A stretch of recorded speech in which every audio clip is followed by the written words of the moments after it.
Okay, let's start our class. आवाज येतोय ना सर्वांना?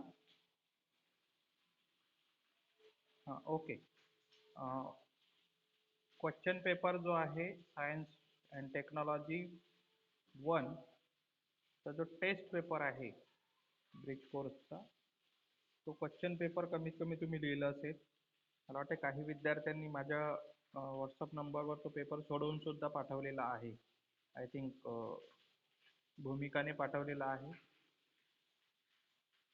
तरी सुद्धा त्याच्यात काही करेक्शन असेल तर आपण हे एक्सप्लेन करू एकदा.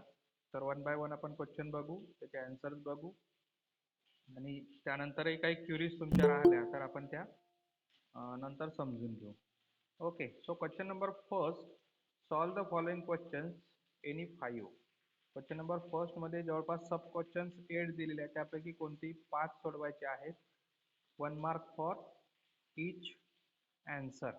Okay, so first question is graphite is used to make carbon electrodes. Explain.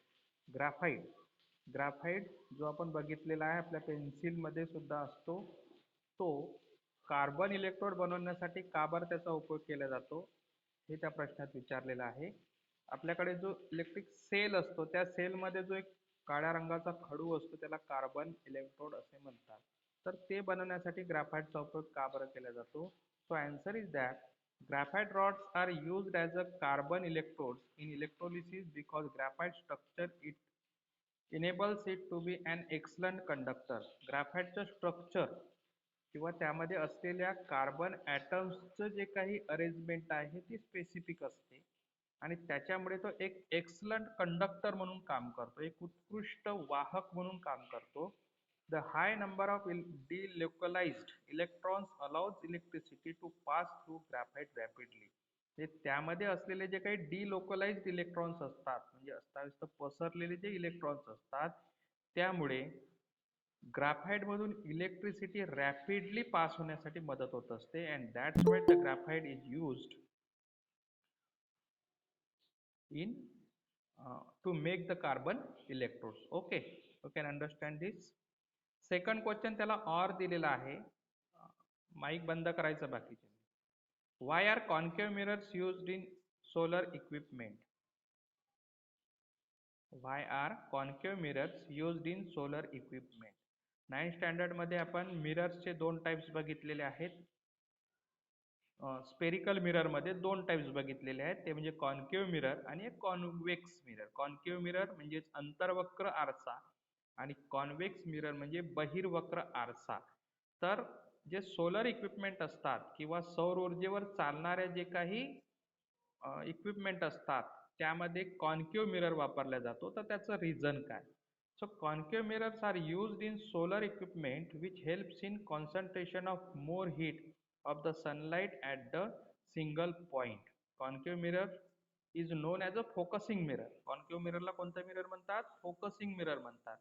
त्यामुळे कॉन्केव्ह मिरर वापरल्यामुळे सूर्यापासून येणारे जे काही रेज आहेत, सोलर रेज आहेत, ते जास्तीत जास्त एका ठिकाणी कॉन्सन्ट्रेट करण्यासाठी त्या कॉन्केव्ह मिररचा वापर केला जातो, ज्यामुळे जास्तीत जास्त हीट तिथे ऑब्सॉर्ब होत असते.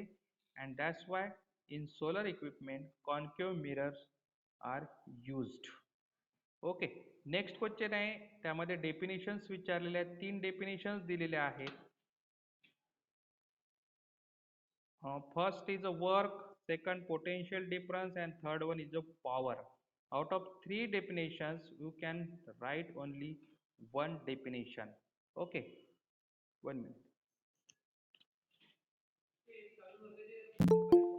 ते येतील ना, तिकडे सर आहेत ते. नाही नाही, इथे येतील ते. केने सर म्हणून आहेत, त्यांना बोलावून घ्या तिकडून.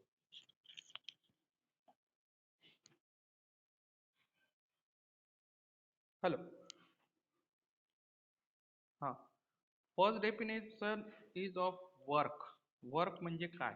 So definition of work is said to be done when a force applied on an object causes the displacement of the object. म्हणजे एखाद्या वस्तूवर फोर्स अप्लाय केल्यानंतर त्या वस्तूचं जर विस्थापन होत असेल तिचं डिस्प्लेसमेंट होत असेल तर वर्क डन झालं असं म्हणतात. So that is the definition of work. Second is the potential difference, Marathi त्याला विभवांतर असे म्हणतात. The potential difference between 2 points in an electric field is the amount of work done in moving a unit positive charge from one point to the other point. म्हणजे electric conductor जो असतो त्यामध्ये electricity किंवा electric charge conduct करण्यासाठी जो force लागतो त्या फोर्सला किंवा इलेक्ट्रिक चार्ज कंडक्ट करण्याचं जे वर्क आहे ते डन करण्यासाठी जो फोर्स लागत असतो त्या फोर्सला पोटेन्शियल डिफरन्स असे म्हणतात. जेव्हा आपण एक two wires which are connected to the electric cell then light glows, light काय होतो ग्लोज होतो. याचा अर्थ जेव्हा आपण इलेक्ट्रिक सेलला ते दोन वायर्स जोडतो तेव्हा त्यामधील जे पोटेन्शियल डिफरन्स आहे त्यामुळे इलेक्ट्रिक चार्ज फ्लो होतात आणि लाईट ग्लो होत असतो. That force is known as a potential difference. Third definition is power. शक्ती ज्याला आपण म्हणतो. So power is the rate at which work is done. म्हणजे कार्य करण्याचा जो वेग आहे किंवा त्याचा जो दर आहे म्हणजे किती वेगाने तो काम होत आहे त्याच्यावर त्या कामाचं जे गती आहे त्याच्यावर ते पॉवर अवलंबून असतो, शक्ती अवलंबून असते. लक्षात. So the power is the rate at which work is done. So formula is power equal to work done upon time. म्हणजे दिलेल्या वेळेत किती वेगाने तो काम होत असतो त्याच्यावर त्या ऑब्जेक्टवर अप्लाय केलेलं पॉवर डिपेंड असतो. That is the definition of power. बरेच लोक लेफ्ट होताना दिसत आहेत त्याच्यामुळे तुमची प्रेझेंटी होणार आहे, लक्षात घ्या. Next sub question number 3, write the mirror formula. Mirror formula concave mirror आणि कॉन्व्हेक्स मिरर साठी जो कॉमन मिरर फॉर्म्युला दिलेला आहे फोकस किंवा फोकल लेंथ काढण्याचा तो फॉर्म्युला तुम्हाला लिहायचा आहे. तो आहे 1/f. क्लासला बसत असताना पेन पेन्सिल कागद पुस्तक सर्व घेऊन बसायला सांगितलेलं आहे मी. ठीक आहे. तर मिरर फॉर्म्युला लिहा. Mirror formula 1/f equal to 1/v plus 1/u. I will repeat again. 1/f equal to 1/v plus 1/u. f काय आहे तर focal length of the mirror, focal length of the mirror. Then u काय आहे distance of object from the mirror, distance of object from the mirror. and v काय आहे distance of image from the mirror, distance of image from the mirror. So that is the mirror formula. Question number 4, which type of bonds is present in saturated hydrocarbons and which is the smallest hydrocarbon. दोन प्रकारचे hydrocarbons आपल्याला शिकायला मिळतात. क्या हो गया, कौन आहे?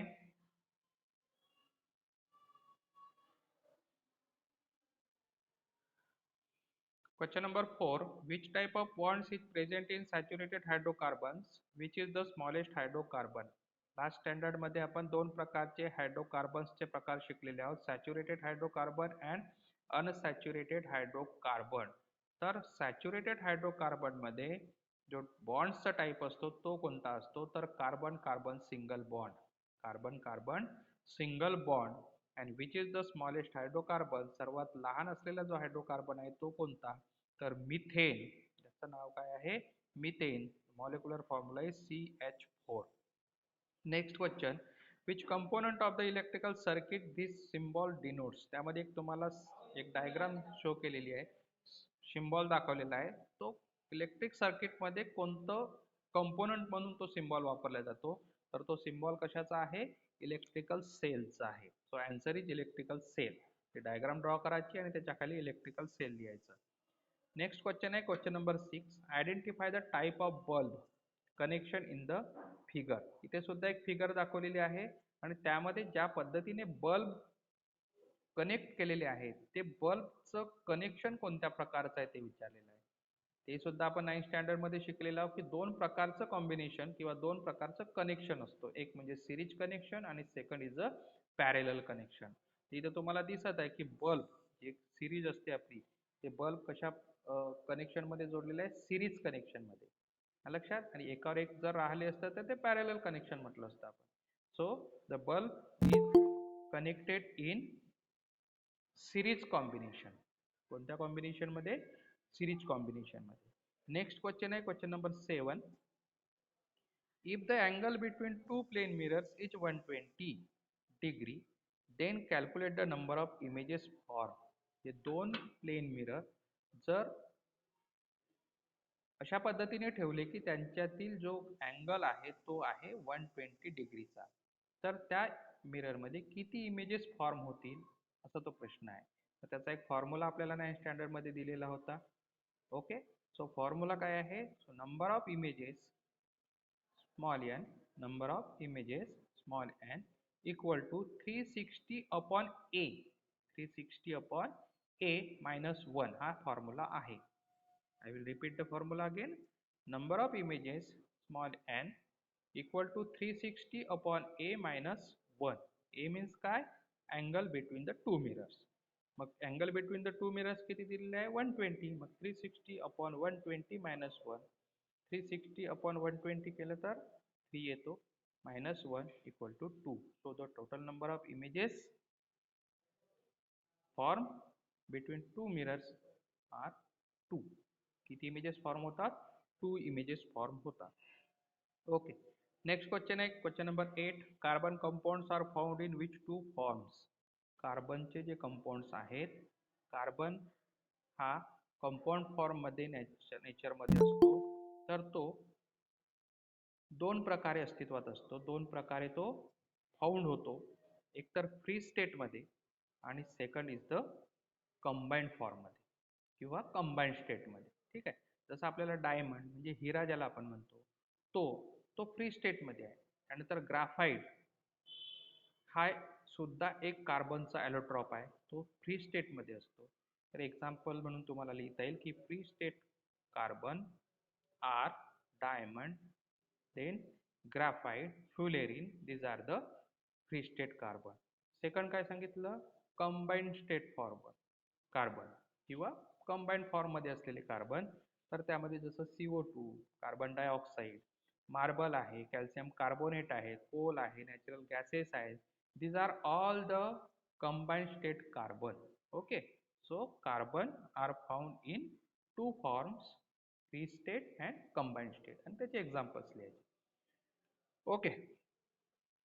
Question number 2 मध्ये एक रे डायग्राम म्हणा किंवा एक इलेक्ट्रिक सर्किट दाखवलेला आहे, जो इनकम्प्लीट आहे आणि त्याच्याच बाजूला काही सिम्बॉल्स सुद्धा दाखवलेले आहेत. त्या सिम्बॉल्सचा वापर करून तुम्हाला ती डायग्राम कंप्लीट करायची आहे. एका प्रॉपर ठिकाणी ते सिम्बॉल्स पुटअप करायचे and draw the this electric circuit diagram again. Okay.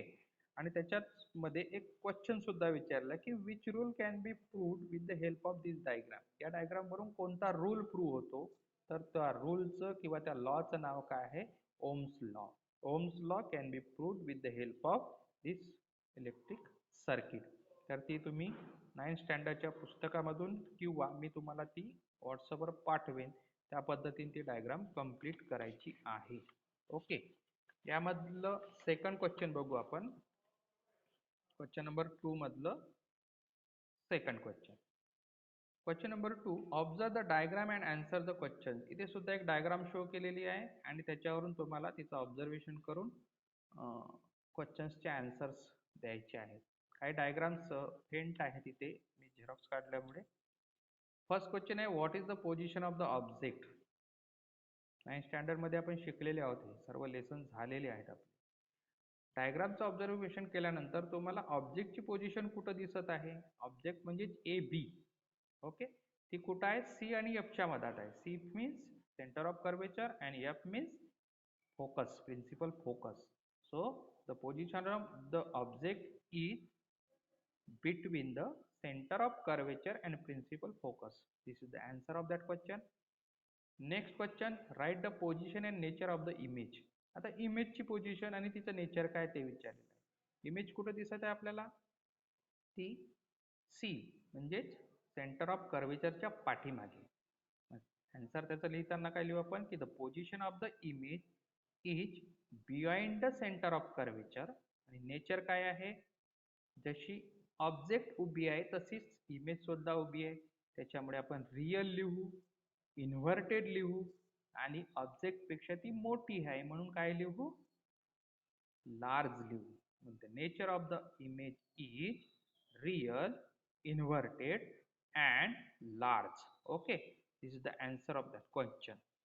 Next question is question number 2 madla sub question number 3. What is seen in the given experiment, state the reason behind that. एक figure दाखवली आहे, diagram आहे एक एक्सपेरिमेंटचं, त्यामध्ये काय दिसत आहे आणि त्याच्या मागचं कारण काय आहे. तर काय दिसत आहे, एक टेस्ट ट्यूब आहे, त्या टेस्ट ट्यूब मध्ये लाईम वॉटर घेतलेला आहे. लाईम वॉटर म्हणजे ज्याला आपण चुन्याची निवडी म्हणतो. चुना जो असतो त्याच्यामध्ये पाणी टाकल्यानंतर वरचा जो भाग असतो त्याला लाईम वॉटर म्हणतात. आणि ब्लोविंग एअर म्हणजे त्याच्यामध्ये फुंकर घातली जात आहे. फुंकल्यानंतर नेमकं काय होते ते बघायचं आहे. सो आन्सर मध्ये काय लिहू आपण की if we blowing the air in lime water it becomes milky. जेव्हा आपण टेस्ट ट्यूब मध्ये लाईम वॉटर घेऊन त्याच्यात फुंकलं तर ती मिल्की बनते. मिल्की म्हणजे दुधाळ रंगाची, पांढऱ्या रंगाची बनते. त्याचं कारण काय, because of CO2 gas which passes through the lime water. आपण फुंकतो त्यामध्ये असते CO2 गॅस आणि CO2 गॅस जेव्हा त्या लाईम वॉटर मधून जाते तेव्हा ती मिल्की बनते, दुधाळ बनत असते. So that is the answer. Next question, which gas is release in the fire extinguisher. बाजूला तुम्हाला एक फायर एक्सटिंग्युशर दिसत आहे, त्याला अग्निशमन यंत्र आपण म्हणतो. आपल्या शाळेत पण ते आपल्याला पाहायला मिळत असते. तर यामध्ये कोणती गॅस रिलीज होते फवारल्यानंतर. So that gas is CO2 gas. त्या गॅसचं नाव काय आहे, CO2 gas is release in the fire extinguisher. त्यानंतर त्या फायर एक्सटिंग्युशरचं प्रॉपर्टी विचारलेली आहे. The property of CO2 based fire extinguisher do not cause corrosion and are non-conductors of electricity. त्याचे दोन प्रॉपर्टी दिलेले आहेत की या CO2 बेस्ड फायर एक्सटिंग्युशरचं कोरोजन होत नाही, म्हणजे त्याचं क्षरण होत नाही, त्याची झीज होत नाही. And are non conductors of electricity, आणि हा इलेक्ट्रिसिटीला कंडक्ट करू शकत नाही. So these are the properties of this CO2 based fire extinguisher. पुन्हा त्याच्यात त्या फायर एक्सटिंग्युशरचं युजेस पण विचारलेलं आहे. So these are used when electrical and electronic equipment catches the fire. म्हणजे अशा प्रकारचं फायर एक्सटिंग्युशर जेव्हा इलेक्ट्रिकल अप्लायन्सेस म्हणजे ज्या इलेक्ट्रिकच्या वस्तू असतात त्या, किंवा इलेक्ट्रिकमुळे जी काही आग लागते अशा प्रकारची आग विझवण्यासाठी या CO2 बेस्ड फायर एक्सटिंग्युशरचा उपयोग होत असतो. So that is the answer. Next question आहे, डिफरन्स बिटवीन दिलेला आहे तुम्हाला. डिफरन्स बिटवीन दोन आहे, त्यापैकी कोणतं एक सोडवायचं आहे. एक आहे कायनेटिक एनर्जी आणि दुसरं आहे पोटेन्शियल एनर्जी. कायनेटिक एनर्जी म्हणजे काय, जिला आपण गतीज ऊर्जा म्हणतो. The energy possesses by a body due to its motion. म्हणजे गतीमुळे त्या वस्तूला प्राप्त झालेली जी ऊर्जा आहे तिला गतीज ऊर्जा म्हणजेच कायनेटिक एनर्जी म्हणतात. ओके, आपण जेव्हा चालतो धावतो ते कायनेटिक एनर्जी. दुसरं आहे पोटेन्शियल एनर्जी, जिला स्थितीज ऊर्जा म्हणतात. नावामध्येच त्याचं अर्थ दडलेला आहे. स्थितीज ऊर्जा म्हणजे स्थितीमुळे. The energy possesses by a body on account of its specific state or position which called its potential energy. म्हणजे त्या वस्तूला किंवा त्या बॉडीला तिच्या विशिष्ट स्थितीमुळे प्राप्त झालेली जी ऊर्जा आहे तिला पोटेन्शियल एनर्जी म्हणजे स्थितीज ऊर्जा असे म्हणतात. सेकंड पॉइंट बघू आपण कायनेटिक एनर्जी मध्ये. If it occurs only in one form and for doing work it does not have to be transformed into another form. म्हणजे ती एकाच फॉर्म मध्ये असते कायनेटिक एनर्जी, आणि तिला जर काम करायचं असेल, तिच्याकडून जर कार्य करून घ्यायचं असेल तर तिला दुसऱ्या फॉर्म मध्ये ट्रान्सफर होण्याची गरज पडत नाही, कारण ती स्वतः मार्फतच म्हणजे कायनेटिक एनर्जी मार्फतच त्या बॉडी कडून काम करून घेऊ शकते. परंतु पोटेन्शियल एनर्जीचं काय आहे, it occurs in various forms such as the gravitational potential energy, then electric potential energy.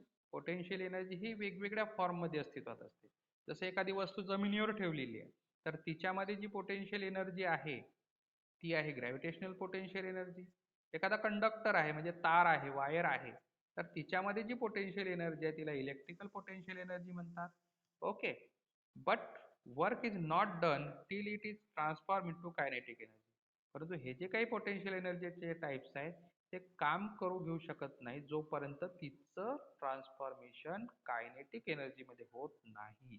So these are the 2 points of difference between kinetic energy and potential energy. Second type आहे difference आहे conductors and insulator. Conductor म्हणजे वाहक, insulator म्हणजे ज्याला आपण दुर्वाहक म्हणू किंवा ज्याच्यातून इलेक्ट्रिसिटी वाहून नेली जात नाही असे substance. So definition of conductor, a substance which has very low electrical resistance is called conductor. म्हणजे असं सबस्टन्स की ज्यामधून इलेक्ट्रिसिटी इझिली कंडक्ट होत असते किंवा ज्या सबस्टन्स मध्ये जो रेजिस्टन्स पॉवर असतो म्हणजे विरोध करण्याची जी क्षमता असते ती अतिशय कमी असते आणि त्याच्यामुळे त्यातून मोठ्या प्रमाणात इलेक्ट्रिसिटी कंडक्ट होत असते. अशा सबस्टन्सला कंडक्टर म्हणतात. नेक्स्ट आहे insulator. A substance which has a infinitely high electrical resistance is called an insulator. म्हणजे असा पदार्थ की ज्यामध्ये मोठ्या प्रमाणात इलेक्ट्रिसिटीला विरोध करण्याची शक्ती असते किंवा रेजिस्टन्स पॉवर ज्या सबस्टन्सचा जास्त असतो अशा पदार्थाला इन्सुलेटर असं म्हणतात. जसं आपण घरी इलेक्ट्रिसिटी कंडक्ट करण्यासाठी जी तार वापरतो तशी तांब्याची तार असेल तर तो तांबा झाला कंडक्टर आणि त्याच्या वर जो प्लास्टिकचा आवरण असतो वायर स्वरूपात तो झाला इन्सुलेटर. ओके. सेकंड पॉइंट कंडक्टर्सचं. Conductors contain charge carriers which can be easily accelerated by a potential difference. कंडक्टरमध्ये इलेक्ट्रिक चार्ज असतात जे पोटेन्शियल डिफरन्समुळे इझिली ॲक्सलरेट होतात आणि electricity can be pass easily through the conductor. Insulators do not contain the charge carriage which can be easily accelerated by a potential difference. अशा प्रकारचं electric charge हे insulator मध्ये नसतात त्याच्यामुळे तो इलेक्ट्रिसिटी कंडक्ट करू शकत नाही. थर्ड पॉइंट मध्ये तुम्हाला कंडक्टरचे एक्झाम्पल लिहायचे आहे. सिल्वर आहे, कॉपर आहे, आयरन आहे, ॲल्युमिनियम आहे. These all are the conductors. And insulator मध्ये वूड आहे, ग्लास आहे, त्यानंतर प्लास्टिक आपल्याला लिहिता आहे. Okay. So these are the examples of insulator. Next question. Question number 6. What will happen if an electric current is flow in the circuit in the figure? बाजूला एक diagram दाखवलेली आहे. काय दिलेलं आहे तुम्ही हे प्रयोग घरी सुद्धा करू शकता किंवा करून पण पाहिलं असेल. दोन वायरचे तुकडे आहेत, एक बॅटरी आहे, एक छोटंसं टॉर्चचं लाईट आहे आणि एक मधातच कुठेतरी पेन्सिल दोन्ही बाजूने शार्प करून जोडलेली आहे. मग यावर तुम्हाला एक क्वेश्चन विचारलं की what will happen if an electric current is flow in the circuit in the figure. म्हणजे सर्व कनेक्शन केल्यानंतर त्या सर्किटमध्ये सर्व कनेक्शन केल्यानंतर काय घडेल? तो बल्ब चालू होणार की बंदच राहणार? So if an electric current is flow in the circuit the bulb glows. जेव्हा त्या सर्किट मधून इलेक्ट्रिक करंट फ्लो होईल तेव्हा तो जो लाईट आहे तो काय होणार? ग्लो होणार म्हणजेच लागणार. Which material is present in the pencil. मग आपण तर तिथं पेन्सिल लावली होती. मग पेन्सिल मध्ये असा कोणता मटेरियल आहे की जो इलेक्ट्रिक करंट पास करतो? That material is non as a graphite. त्या मटेरियलचं नाव काय आहे? Graphite. Which property of that material is found in this experiment. मग असं त्या मटेरियल मध्ये अशी कोणती प्रॉपर्टी आहे की ज्याच्यामुळे तो इलेक्ट्रिक करंट कंडक्ट करतो? That property is known as a conductivity property. Conductivity property of that material is found in this experiment. Okay, so this is the answer. माझा आवाज येतोय ना? Hello. Okay. Okay okay. Next question बघू आपण. Second last question आहे. Write the rules for drawing a ray diagram by observing the given figures. हे सुद्धा आपण मागच्या वर्षी बघितलेलं आहे. काही रे डायग्राम्स तुम्हाला दिसत आहेत त्याच्यावरून तुम्हाला रूल्स लिहायचे आहेत. ओके, लेसन नंबर 11 मध्ये 9 स्टँडर्ड मध्ये आपण ते शिकलेले आहोत. First rule, first diagram base rule काय लिहू आपण? The incident ray, incident ray, reflected ray, C दिलेला आहे. C means centre of curvature, F means principal focus and P means pole. Okay, किंवा ज्याला आपण प्रिन्सिपल ऍक्सिस पण म्हणतो. तर त्यामध्ये इन्सिडेंट रे कुठं दाखवलेला आहे? इन्सिडेंट रे कसा आहे? Incident ray is parallel to the principal axis. If an incident ray is parallel to the principal axis, then the reflected ray passes through the principal focus. म्हणजे जेव्हा incident रे म्हणजे आदळणारा जो रे असतो तो प्रिन्सिपल ऍक्सिसला जर parallel असेल तर तो रिफ्लेक्ट होत असताना प्रिन्सिपल फोकस मधून पास होतो. Okay, this is the first rule. Second rule काय सांगतो? याच्या उलट आहे, opposite. If an incident ray passes through the principal focus of the mirror, the reflected ray is parallel to the principal axis. आता इथे incident ray हा कुठून जातोय? प्रिन्सिपल फोकस मधून जेव्हा जातो तेव्हा तो रिफ्लेक्ट झाल्यानंतर तो reflected ray is parallel to the principal axis. Reflect झाल्यानंतर रिफ्लेक्टेड रे हा प्रिन्सिपल ऍक्सिसला पॅरलल असतो. That is the second rule. Third rule काय आहे? If an incident ray passes through the center of curvature of the mirror, the reflected ray traces the same path back. म्हणजे जेव्हा incident ray मिररच्या centre of curvature मधून जातो, म्हणजे C मधून जेव्हा जातो तेव्हा तो त्याच मार्गाने परत येतो. रिफ्लेक्टेड रेचा सुद्धा पाथ कसा आहे? सेम आहे. So this is the third rule. So these are the 3 rules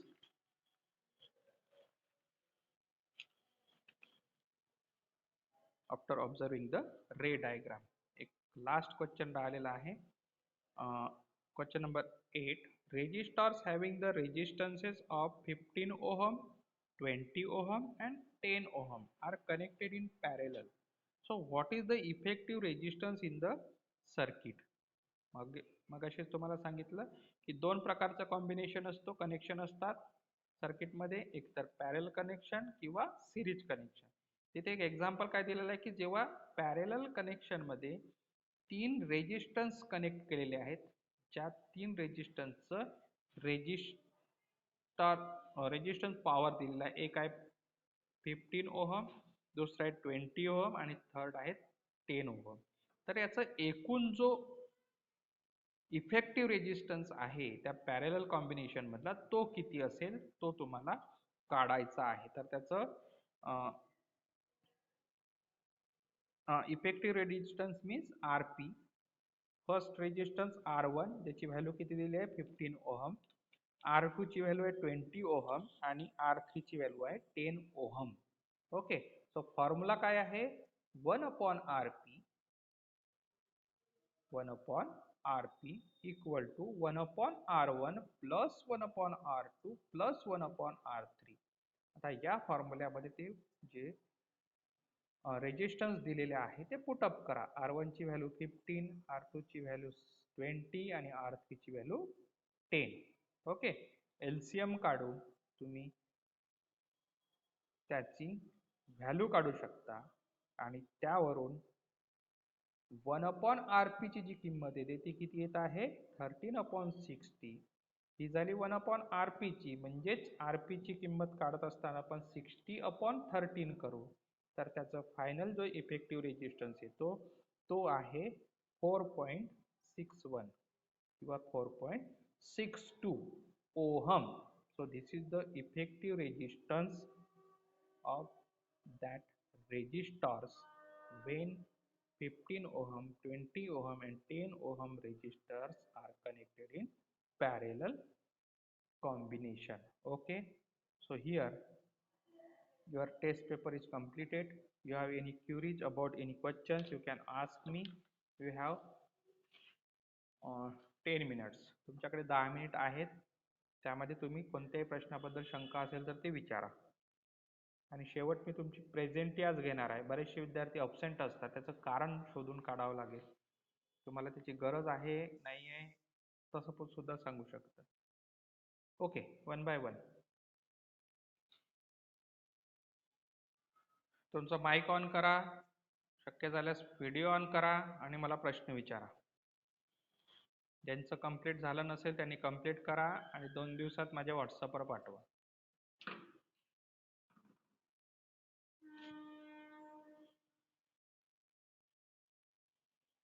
बोला, ज्यांना बोलायचं आहे त्यांनी माईक ऑन करून बोला.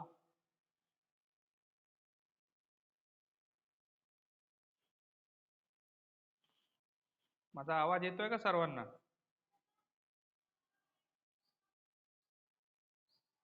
हॅलो. मग प्रश्न विचारा, ज्यांना प्रश्न पडला आहे त्यांनी. बघा, जेव्हाच्या तेव्हाच तुम्ही तुमच्या क्युरीज जर कंप्लीट केल्या नाही तर नंतर मग तो कन्फ्युजन वाढत जातो आणि आपलं कन्फ्युजन दूर होत नाही. म्हणून आपल्याला संधी आलेली आहे, त्याच्यातून ते कन्फ्युजन दूर करून घ्यायचं. बोला लवकर.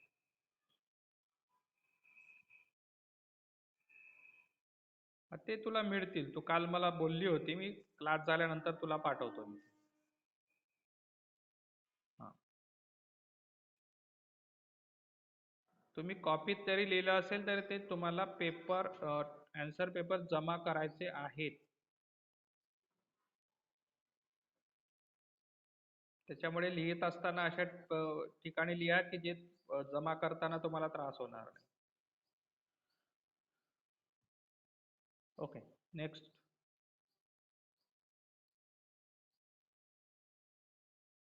फर्स्ट मधलं हा क्वेश्चन वाच, क्वेश्चन वाच.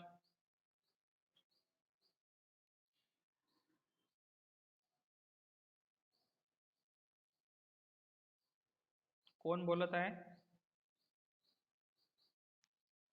गुप्ता. पढ़ना सीखो. कब पढ़ना सीखोगे आप?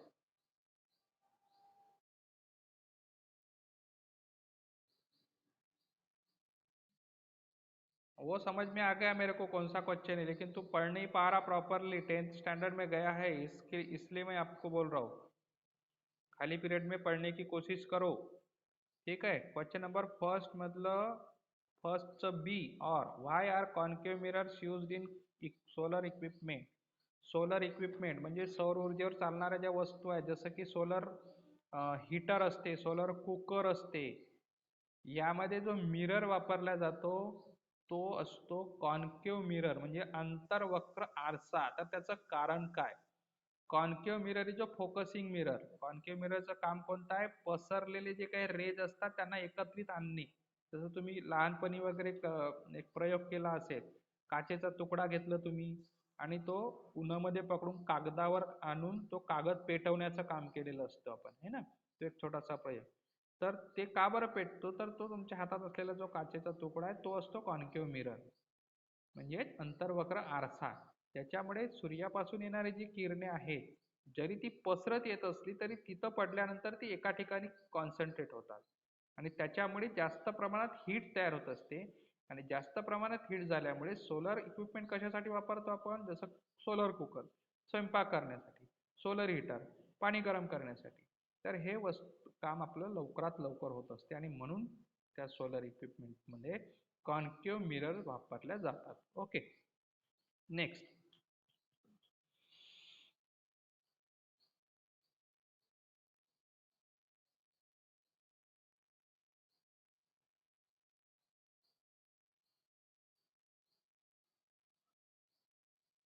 लेफ्ट कोणी होऊ नका, तुमची प्रेझेंटी मी घेणार आहे.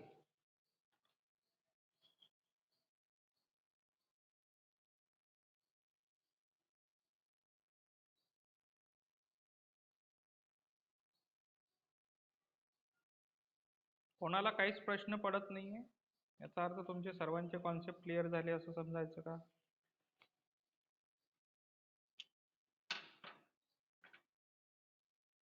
बरं, मला प्रेझेंटी द्या.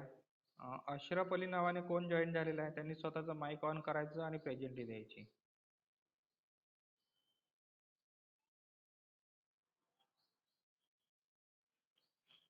सानिया. ओके. देविदास ढाले.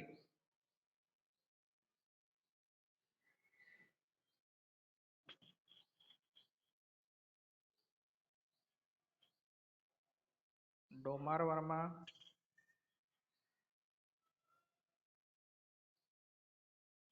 भूमिका क्या हो गया? आवाज क्यों ऐसा आ रहा है? तबीयत ठीक नहीं? अच्छा ठीक है, आपके कॉन्सेप्ट क्लियर हो गए ना? ओके, अगर नहीं समझा तो बाद में भी पूछ सकते हो तुम, ठीक है। किशोर धुर्वे, रितिका बोलत आहे. इथे नाव येताना तुमच्या पॅरेंट्सचे वगैरे येतात, त्याच्यावर मी फक्त ते नाव घेत आहो. किशोर परमल नावाने कोण जॉईन झालेला आहे? किशोर परमल. माझा आवाज येतोय का सर्वांना? किशोर परमल कोण आहे? अरे माईक ऑन करा आणि सांगा, नाही तर इकडे मी अबसेंटी लावेल.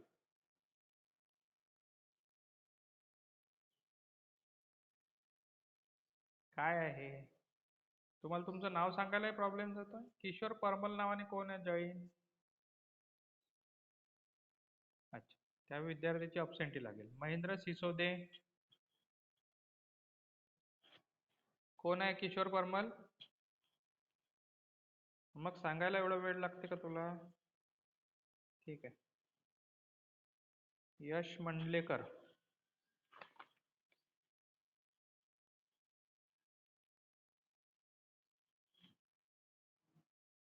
हा. नयन राऊत.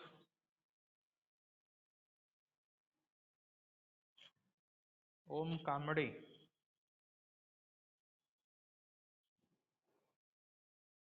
भीमगडे पलक.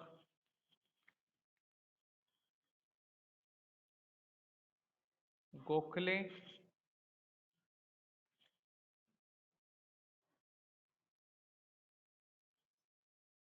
पियुष राऊत.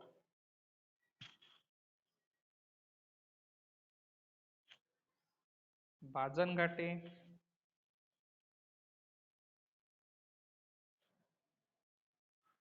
गजबिये.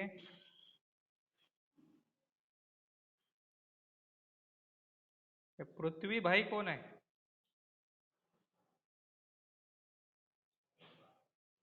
पृथ्वी भाई नावाने कोण आहे, नाव सांग. आकाश वर्मा. कोणाचं नाव रे पृथ्वी भाई?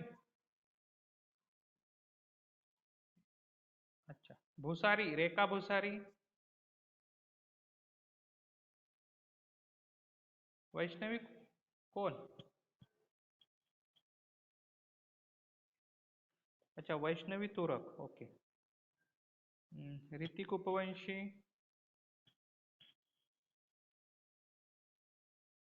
हम्म. पोरगडे.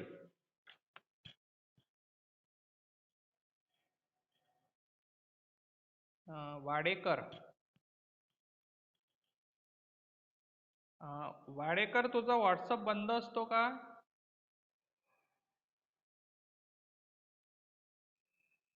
अच्छा, मी कारण त्या दिवशी फोन लावलेला होता तुला, पण तुझा फोन पण लागत नव्हता. आता ठीक आहे ना? Okay okay. कांबडी, सुलोचना कांबडी नावाने कोण जॉईन आहे? ओके. पराते, स्वप्नील पराते नावाने जॉईन कोण आहे? ओके. विकेश गुप्ता.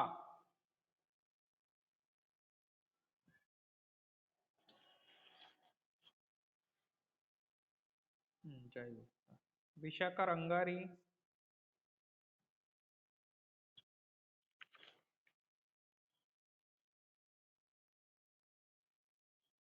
बघा, मी ज्यांचे नाव जर माझ्या याच्यातून सुटला असेल तर त्यांनी पटकन सांगून द्यायचं. सानिया अली, कावेरी बाजनघाटे, पलक भीमगडे, मानसी ढाले, रितिका धुर्वे, वैष्णवी कांबडी, आचल कोटावार, लक्ष्मी पराते, मुस्कान पोरगडे, साची रंगारी, सलोनी सिसोदे, वैष्णवी तुरक, भूमिका वर्मा, स्नेहल वाडेकर. मुलांमध्ये सौजन्य गजबिये, सागर गोखले, जय गुप्ता, ओम कांबळे, यश मंडलेकर, नयन राऊत, पियुष राऊत, ऋतिक उपवंशी आणि आकाश वर्मा. ओके. बाकी विद्यार्थी अब्सेंट.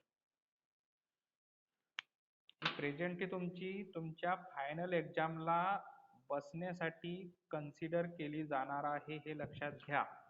त्याच्यामुळे तुमचे जे मित्र-मैत्रिणी असतील ज्यांना क्लास म्हणजे एक टाइमपास वाटत असेल, त्यांना थोडंसं सांगा याचं सिरियसनेस काय आहे ते. ओके. कोणाला काही क्युरीज नसतील तर आपण क्लास स्टॉप करूया. ठीक आहे.